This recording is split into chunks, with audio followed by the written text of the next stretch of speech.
우리 25절을 다 같이 함께 읽어보실까요? 자, 시작. 있는 자는 받을 것이요 없는 자는 그 있는 것까지도 빼앗기리라. 있는 자는 더 받을 것이다. 이 구절은 우리가 영적으로 부요함에 이르는 길을 말씀하고 있습니다. 우리는 세상에서 육적으로 부유하고 건강하게 사는 것도 중요하지만 그보다 앞서서 영적으로 부요하기를 위해 힘쓰셔야 합니다. 그래서 먼저 영혼이 잘 되고 은혜와 진리가 삶 가운데 넘치고 말씀과 성령으로 충만하게 돼야 이제 육적인 삶도 형통하게 되는 것입니다. 새해 2023년도 그 어느 해보다도 영적인 근육들이 점점 늘어나서 영적 부유함을 누리고 하는 일마다 범사 잘 되고 형통하는 축복이 있기를 예수님의 이름으로 축원합니다. 예수님은 이 영적 부유함에 이르는 길을 알려주기 위해서 등불 비유를 말씀해 주셨습니다. 등불의 용도는 빛을 밝히기 위해서이죠. 실제 등불은 당시 유대 사회에 사람들이 흔히 사용하는 일상생활 용품이었습니다. 사람들은 온 집안을 환하게 밝히기 위해서 등불을 등경 위에 올려놓았습니다. 등경이 무엇입니까? 등잔대 아닙니까? 아울러서 등불을 끄고 나면은 쓰지 않을 때는 등잔대 위에 있는 등불을 옮겨다가 이제 말 같은 그릇으로 덮어두거나 아니면은 자신이 자고 있던 침상에, 평상이라고 되어 있는데 이 침대 밑에 넣고 보관을 했습니다. 자, 예수님이 이렇듯 누구나 쉽게 접할 수 있는 소재를 가지고 비유의 말씀을 하셨을 때 이 비유를 들었을 당시 사람들은요 꼭 자기 이야기하는 것처럼 너무나 쉽게 와 닿을 수 있었을 것입니다. 그런데 이 비유 중에 불을 켠 목적이 환하게 밝히는 것일진데 이 목적과 어긋나는 행동을 한다면 이는 분명히 어리석은 행동이 아니겠느냐라고 반문하는 내용도 본문에 나오고 있습니다. 우리 한번 21절도 다 같이 읽어보실까요? 자, 시작. 또 그들에게 이르시되 사람이 등불을 가져오는 것은 말 아래나 평생 아래에 두려함이냐 등경 위에 두려함이 아니냐. 사람이 등불을 가져다가 말 아래 두고 침대 밑에 두어서는 되겠느냐. 등경 위에다가 올려놓고 환하게 비치는 것 아니겠느냐. 이런 의미입니다. 과연 이 등불 비유가 영적 부요함과 어떤 관련이 있을까요? 이 비유에 나타난 중요한 교훈 세 가지를 함께 나누고 싶습니다. 첫 번째 교훈은 예수님은 온 세상을 밝히는 빛이시다라는 것입니다. 사실 이 등불 비유의 핵심은 등불이 예수님이심을 가르치기 위함입니다. 성경에는 곳곳에 이 점을 설명해 놓고 있죠. 대표적인 예로 요한복음 8장 12절 말씀 우리 다 같이 함께 읽고 확인해 보실까요? 시작. 예수께서 또 말씀하여 이르시되 나는 세상의 빛이니 나를 따르는 자는 어두움에 다니지 아니하고 생명의 빛을 얻으리라. 성경에서 빛이라는 단어가 나올 때는 항상 좋은 의미에서 사용되었습니다. 예를 들면 빛은 번영과 영광과 생명과 기쁨과 소망과 치유를 나타냅니다. 더 근본적으로 들어가면 빛은 말씀 또는 복음 그리고 진리를 의미하기도 합니다. 이런 단어들은 하나같이 모두 예수님의 특성을 잘 나타내는 단어들이라고 할 수가 있습니다. 로마서 10장 11절 12절 말씀을 함께 찾아 읽어보실까요? 자, 시작. 성경에 이르되 누구든지 그를 믿는 자는 부끄러움을 당하지 아니하리라 하니 헬라인이나 차별이 없음이라. 한 분이신 주께서 모든 사람의 주가 되사 그를 부르는 모든 사람에게 부여하시도다. 할렐루야. 그를 부르는 모든 사람에게 부여하시도다. 기독교는 부욕해 하는 종교입니다. 예수님은 세상의 빛으로 오셔서 온 세상을 밝히시고 사람들의 삶을 부욕해 하기를 원하십니다. 이 빛의 쓰임을 받기만 하면 개인도 가정도 나라도 부요해지는 것입니다. 그리하여 기독교 국가 중에서 부요하지 않는 나라가 없어요. 거리마다 교회가 있고 기도하는 백성들이 있고 하나님의 말씀이 선포되는 그런 나라는 부요해지게 됩니다. 예수 그리스도가 온 세상을 비추는 빛이라고 할진대 우리는 새해 그 어느 때보다도 빛 되신 예수님을 가까이 하고 그 예수님께로 나아가는 저와 여러분 될 수 있기를 예수님의 이름으로 축원합니다. 두 번째 교훈은 빛을 감추려는 것은 어리석은 짓이다라는 것입니다. 예수님께서 온 세상의 빛으로 오셨다면 모두가 환영해야 되지 않겠어요? 그런데 이상하게도 그 빛을 싫어하는 사람들이 있습니다. 예수님은 이들을 또한 비유로 말씀하셨어요. 그 내용이 21절에 나옵니다. 우리 한번 다 같이 아까도 읽었습니다마는 이 점을 염두하고 읽어보실까요? 시작. 또 그들에게 이르시되 사람이 등불을 가져오는 것은 말 아래에나 평상 아래에 두려함이냐 등경 위에 두려함이 아니냐. 불이 켜진 등불은 말 아래나 평상에 두려는 자들이 있다면 그 사람들은 어리석은 자들임에 틀림이 없어요. 그런데 예수님께서 빛으로 이 세상에 오셨건만 그 예수님을 부정하고 그 빛을 마치 그릇으로 덮으려고 시도하는 사람들이 있다는 거예요. 그런 사람들이 있으니까 안타까움을 가지고서 지금 비유로 이 말씀을 하신 것이 아니겠어요? 이들이 누구입니까? 당시에 서기관들과 바리새인들, 종교 지도자들이었어요. 서기관들은 율법 박사입니다. 율법을 가르치는 성경 지식이 꽉 차 있는데도 이 빛이신 예수님, 참 진리를 알지 못하니까 어두움 속에 있는 것 아니겠어요? 바리새인들은 누굽니까?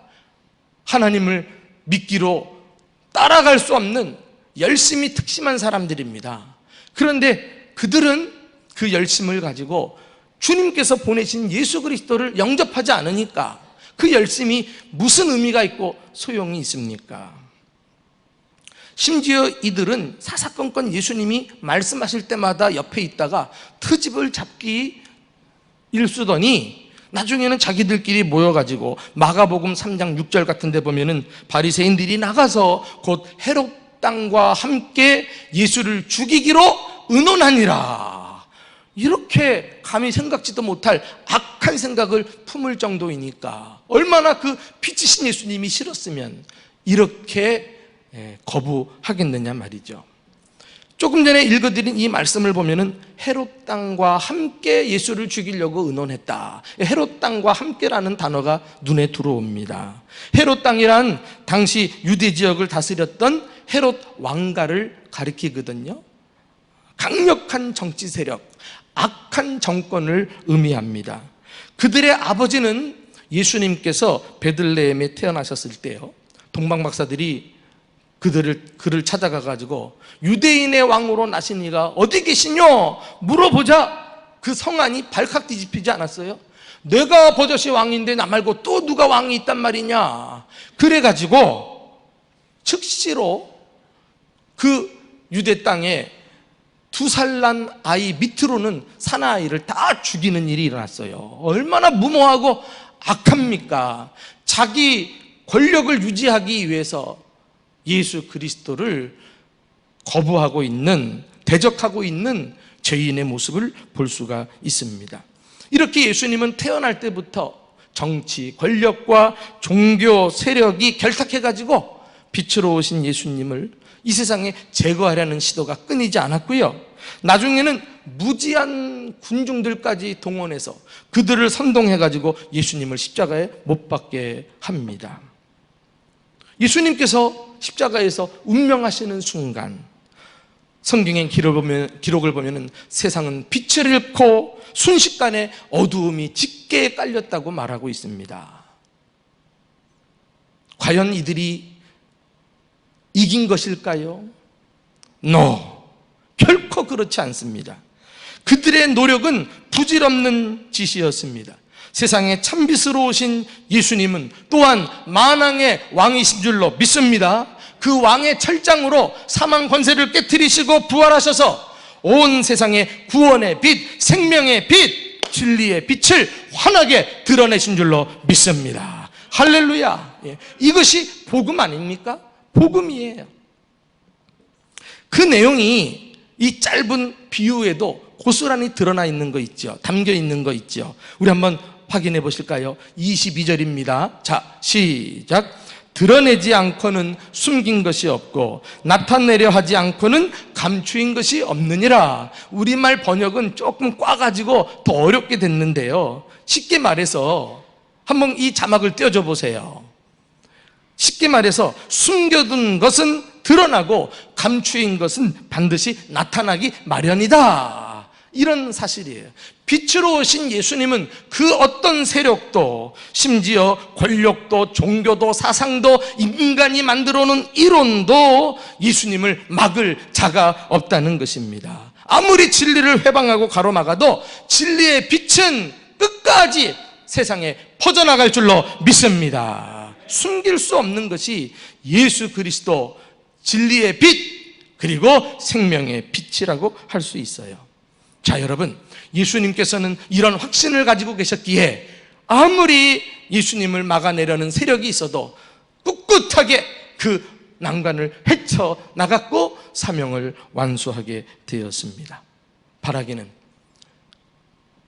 아직도 무지한 사람들이 강팍한 마음을 가지고 예수님을 영접하지 않고 예수님을 거부하지만, 그럴수록 우리는 예수님 편에 서고 진리 편에 서서 빛으로 오신 예수님을 자랑스러워하고 세상에 힘있게 선포하고 그 예수님을 기쁨으로 전파하는 저와 여러분과 우리 교회가 될 수 있기를 예수님의 이름으로 축원합니다. 마지막 세 번째 교훈은, 교회는 빛을 힘써 받아들여야 한다는 것입니다. 우리에게 빛된 사명이 있는 것을 깨달았다면 그 사명을 감당하기 위해서 먼저 해야 할 일은 예수님의 빛을 적극적으로 온몸으로 받아들이는 것이 필요합니다. 지금부터 하는 얘기는 이 등불 비유를 어떻게 나에게 적용할 것인가에 대한 말씀입니다. 이 내용이 너무나 중요하겠기에 예수님은요, 이 다음부터 다시 한번 주의를 환기시킵니다. 24절 보시면은 또 이르시되 너희가 무엇을 듣는가 스스로 삼가라, 이렇게 하고서 하실 말씀을 하거든요. 여기 너희가 무엇을 듣는가 스스로 삼가라 하는 말씀은 이제부터 내가 하는 말을 마음에 잘 새기고 들어라, 이렇게 한번 주의를 환기시키는 거예요. 너무나 중요하기에 이 말씀을 하신 거죠. 자, 그러면 그 다음에 주시는 교훈이 무엇입니까? 우리 24절, 25절 말씀을 전체적으로 함께 읽어봅시다. 시작. 또 이르시되 너희가 무엇을 듣는가 스스로 삼가라. 너희의 헤아리는 그 헤아림으로 너희가 헤아림을 받을 것이며 더 받으리니 이는 있는 자는 받을 것이요 없는 자는 그 있는 것까지도 빼앗기리라. 무슨 말씀입니까? 이 구절에는 등불 비유는 어느새 지나가고 소위 도량형의 비유가 소개되고 있습니다. 여기 헤아린다, 헤아림이라는 단어가 나오는데요, 이 헤아린다는 단어가 어떤 의미이죠? 어떤 물건을 사고 팔 때 말이나 대박 같은 그릇에 물건을 주워 담습니다. 정확하게 양을 재는 행위라고 할 수가 있지요. 이렇게 일단 물건을 사기 위해서 그릇에 담으면은 인심 좋은 주인이 딱 지켜보다가 기분이 좋아가지고 애따 하고서 덤으로 더 얹어주는 것을 말하고 있습니다. 여러분, 이런 도랑령의 비유는 빛 대신 예수님과 그분의 말씀을 잘 받아들이는 사람이 더 많은 은혜와 축복을 받을 것이다 라는 중요한 진리를 함축하고 있는 교훈인 것입니다. 그렇습니다. 이 말씀을 명심하고 마음에 새기고 들으십시오. 예수님의 말씀을 얼마나 잘 수용하는가, 이것이 바로 영적 부요함으로 나아가는 길입니다. 많이 받아들이면 받아들일수록 인심 좋은 주인이신 예수님께서 더 많은 것들을 누리게 해 주실 것입니다. 그러나 반대로 말이죠, 우리 시장 같은 데 가서 보면은 이런 광경 흔히 봅니다. 살 듯 말 듯 주저주저 하면서 시간만 끌고 아무것도 그릇에 담지 않으면 어떻게 됩니까? 주인이 참다 화가 나가지고 있는 그릇을 빼앗지 않아요? 그리고 말합니다. 남의 장사 방해하지 말고 여기서 비껴요. 당시 유대 종교 지도자들이 바로 이런 경우에 해당이 될 것입니다. 그들은 빛 대신 예수님을 거부했습니다. 그들은 예수님의 말씀을 자기들의 마음그릇에 담아들려는 노력도 하지 않습니다. 그러다가 예수님으로부터 거절당하고 만 거예요. 그들이야말로 영적인 파산자들이었습니다. 실제로 이런 일이 성경에 또 나오는데요, 달란트 비유 아시죠? 달란트 비유. 5달란트 받은 종과 2달란트 받은 종이 주인의 말씀을 듣기가 무섭게 잘 받아들여서 즉각 순종합니다. 그리고 각각 5달란트와 2달란트를 남기지 않아요. 주인이 다시 돌아와서 결산을 하는데 그들이 남긴 것을 보고 착하고 충성된 종아 잘하였도다, 칭찬은 아끼지 않으면서 그들에게 더 많은 것을 맡겼더라, 더 많이 안겨준 것을 말해요. 그런데 1달란트 받은 종은 어떻게 됐습니까? 주인이 그렇게 당부를 했는데도 기동량으로 듣고 말이죠, 주인이 와서 결산하는데 1달란트 그냥 그대로 가지고 왔어요. 손해보지 않고 원금은 보존했으니까 칭찬받을 만하지 않습니까? 그것은 나의 생각이지 주인의 의도는 그게 아니잖아요. 달란트를 맡겼으면 많이 남기라, 이 말씀을 그냥 스쳐 지나버리고 아무 일도 안 한 거예요. 그릇에 주워 담지를 않은 거예요. 그러니까 이 주인이 대노해가지고 악하고 게으른 종아 책망하면서 종들을 시켜서 어떻게 합니까? 우리 한번 이 말씀을 직접 확인해 볼까요? 마태복음 25장 28절 30절이에요 자, 시작. 그에게서 1달란트를 빼앗아 10달란트를 가진 자에게 주라. 무릇 있는 자는 받아 풍족하게 되고 없는 자는 그 있는 것까지 빼앗기리라. 이 무익한 종을 바깥 어두운 데로 내쫓으라. 거기서 슬피 울며 이를 갈리라 하니라. 여러분, 얼마나 준엄한 말씀입니까? 주인은 자신의 말을 잘 듣지도 않고 순종하지도 않은 이 종을 바깥 어두운 데로 내쫓았어요. 있는 것도 다 빼앗아 버렸어요. 이 바깥 어두운 데, 신음할 수밖에 없는 고통스러운 곳, 그게 어디입니까? 지옥입니다. 지옥으로 떨어진 거예요. 알고 보니까 이 1달란트 종은 주인과 함께 있었어도 주인과 전혀 상관없이 살았던 사람입니다.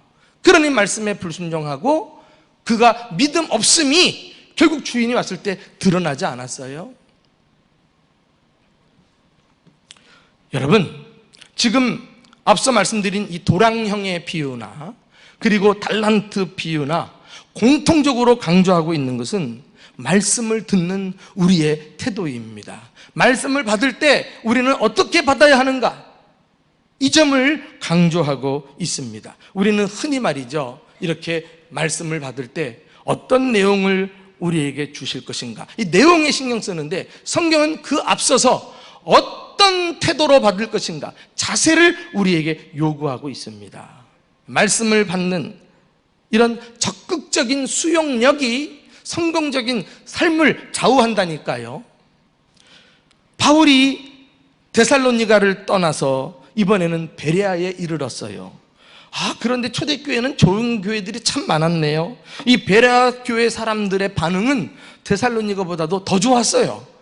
이야, 이 교회들 한번 좀 볼까요? 사도행전 17장 11절 12절입니다. 다 같이 읽어보겠습니다. 시작. 베레아에 있는 사람들은 데살로니가에 있는 사람들보다 더 너그러워서 간절한 마음으로 말씀을 받고 이것이 그러한가 하여 날마다 성경을 상고함으로 그 중에 믿는 사람들이 많았다. 참 흠모하고 싶은 말씀입니다. 우리 교회가 데살로니가 교회도 배우고, 아니 더 나아가서 이 베레아 교회를 배우고 싶습니다. 이 베레아 교회 성도들은요, 데살로니가 교회 성도들보다도 더 너그러워서 그랬어요. 이 너그럽다는 말은 마음이 확 트인 것을 말합니다. 마음을 활짝 열어놓고 어떤 주님의 말씀이든지 받아들이는 것을 말해요. 대단하지 않습니까? 그러니까 이 마음이 트인 상태에서 간절한 마음으로 말씀을 받았다. 베레아 교회는 데살로니가 교회가 없는 게 하나 있다니까. 간절한 마음으로 받았어요. 간절한 마음. 이것은 열심히 말씀을 받아들이고 기쁘게 받아들이고 하나라도 땅에 떨어질세라 사모하면서 받아들이는 이런 태도를 말합니다. 여러분, 우리가 말씀 앞에 오기 위해서 여러분들이 얼마나 간절한 마음을 가지고 오셨습니까? 얼마나 사모하셨습니까? 이 말씀에 여러분 생명을 걸고 예배에 참석하고 계십니까? 이것이 베레아 교회 성도들의 말씀을 받는 태도였어요. 그러니까 그들의 그릇에 얼마나 하나님의 말씀과 은혜가 듬뿍듬뿍 담겼으며 주인이신 예수님이 보실 때 얼마나 기쁘게 막 더 안겨주고 더 쌓아주고 싶지 않았겠어요? 이들은 또 중요한 특징이 데살로니가 교회는 없었는데, 이것이 그러한가 하여 날마다 성경을 상고했다. 깊이 읽고 살폈다는 거예요. 이야, 이들에게는 날마다 성경이 읽는 좋은 습관이 있었어요. 그러니 복 안 받겠어요? 그 그릇마다 가득가득 채워지는데 그 영적 부유함을 경험하고 그것이 육적인 삶까지도 영향을 미치지 않겠느냐 말이에요. 복은 이렇게 받는 거예요. 내가 힘쓰고 애쓴다고 당장 눈에 보이는 거 급하다고 그거 매달려가지고 복 받는 게 아니에요. 하나님의 말씀의 방법을 따라서 그 원리를 순종하고 나아가면 주님께서 나머지를 다 책임져 주실 줄로 믿습니다. 베레아 교회 보세요. 그렇게 했더니 그 중에 믿는 사람들이 많았더라. 할렐루야. 데살로니가 교회 아까도 살펴보았지만은 그들 가운데 역사하느니라, 이렇게 말씀의 놀라운 능력을 경험하지 않습니까?